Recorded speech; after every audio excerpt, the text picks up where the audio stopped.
Agora, você espera que eu te convença a usar máquinas virtuais, não é mesmo?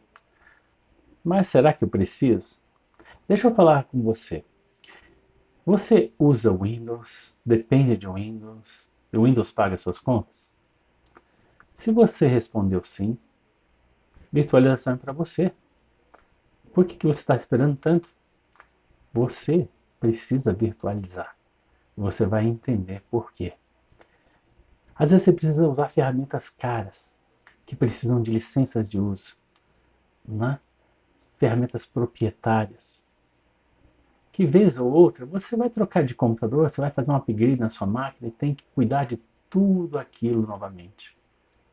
Às vezes você precisa cuidar das suas contas. Suas contas financeiras estão em outros programas e está tudo no mesmo desktop. Então, você é uma das pessoas que mais precisa de virtualização. Agora vamos para o segundo cenário. Você é uma pessoa que não precisa, que você não usa o Windows, mas precisa dele. É um camarada que às vezes está no terminal Linux, às vezes está programando em Python, de repente muda para JavaScript, de repente muda para SQL, de repente muda para.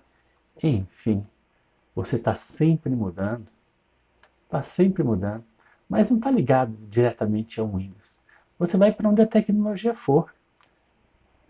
Você também precisa aprender a virtualizar. Só que você tem mais uma opção. Você tem o Docker. Eu não preciso te convencer a virtualizar se tudo que você precisa é de um Docker no seu sistema.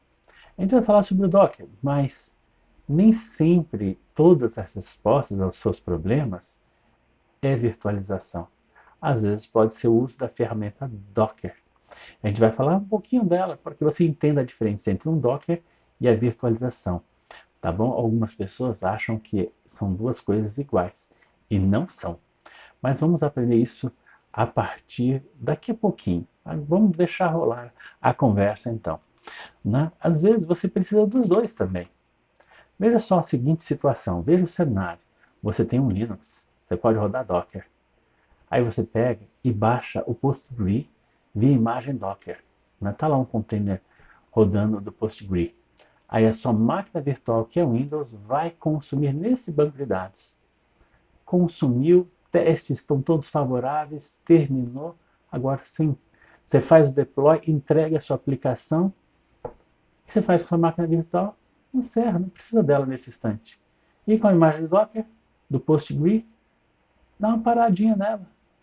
Aí nem máquina virtual está rodando na sua máquina, nem está rodando uma imagem Docker, o consumo voltou a ser zero.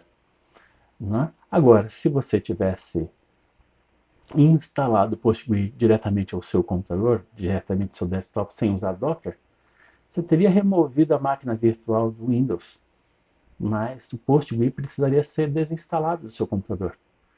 Né? E às vezes não é fácil, né? Então as coisas simplificam quando você usa Docker. Você pode usar o Docker e virtualização, tá bom? O que eu não recomendo? Eu não recomendo, como você sendo um cara de tecnologia, né, que você use a sua máquina inteiro desktop, né, seu, fazendo ele ter todas as ferramentas que possivelmente você irá usar. Aí você quer aprender Node, você pega e instala Node na sua máquina. Aí você quer aprender Delphi, ou uma demonstração de Delphi, aí você instala Delphi também. Aí você pega, instala Apache, instala PHP, e aí a sua máquina está, às vezes um belo dia o PHP não está funcionando, e aí você tem que mexer no PHP, aí as coisas bagunçam, né? Então vamos falar como a gente pode arrumar isso, né? Vamos lá? Vamos então mencionar aqui alguns jeitos de você poder tratar. Mas antes vamos explicar a diferença entre Docker e virtualização.